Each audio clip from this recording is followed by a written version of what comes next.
Isang sikat at pinipilahang sisigan nga ang ating dinayo na trending dahil sa kanyang sisig dinakdakan style at mga foods na creamy kare-kare, nagmamantikang laing, crispy chicharong bulaklak, at ang bago sa kanilang listahan ang dinakdakan. At dito lang pala yan sa Calle 3 Crispy Sisig Dinakdakan Style na pinipilahan at located lang sa E. Reyes, New Lower Bicutan, Taguig City. At kung presyo naman ang foods ang pag-uusapan mga kayo-pips, dito ay talagang abot kaya. O paano, tara na! Masarap mga kayo-pips. Nandito nga tayo ngayon sa E. Reyes, New Lower Bicutan, Taguig City. At dinayo nga natin dito ang nagtitrending na bentahan ng sisig. Ito nga pala yung Calle 3 Crispy Sisig. At take note mga kayo-pips, dinakdakan style ang sisig nila dito.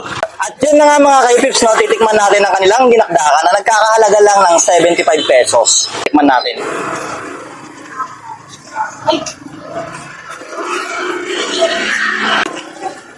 Sa dinakdakan nila mga kayo-pips, ang smooth. Nagbe-blend talaga yung lasa niya sa atay, sa karne.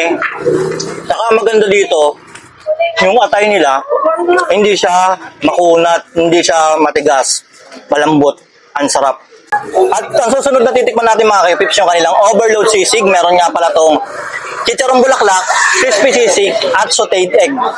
So, yun o. Itong alat nito mga kayo-pips, swak siya sa karne kasi yung chicharong bulaklak niya, may lasa na. Sa flavor talaga, tingin ko dito sa sauce nila, may sekreto talaga sila eh. Kasi malinamnam. Hindi nakakaumay, hindi nakakasawa. Ang sarap tikman. At susunod natin titikman mga kayo-pips ang kanilang kare-kare na nagkakahalaga lang ng 100 pesos. Yung ano nito, yung meat nito, yung crispy bagnet. Tikman natin.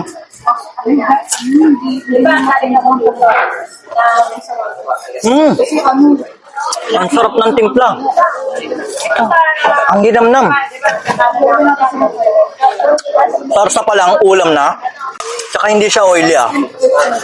Ang sarap ng pagkalasa niya, lasang-lasa yung peanut. Titikman natin ang kanilang special laing na nagkakahalaga lang ng 55 pesos. Pero may napansin ako sa laing na to. Etong laing na to yung nagmamantika. Yung mga gantong laing yung talagang bihira mo lang makita. Sigurado malasa to, tsaka yung ano nito, yung tamis ng coconut nung naluto. Pasok dito. Tikman natin.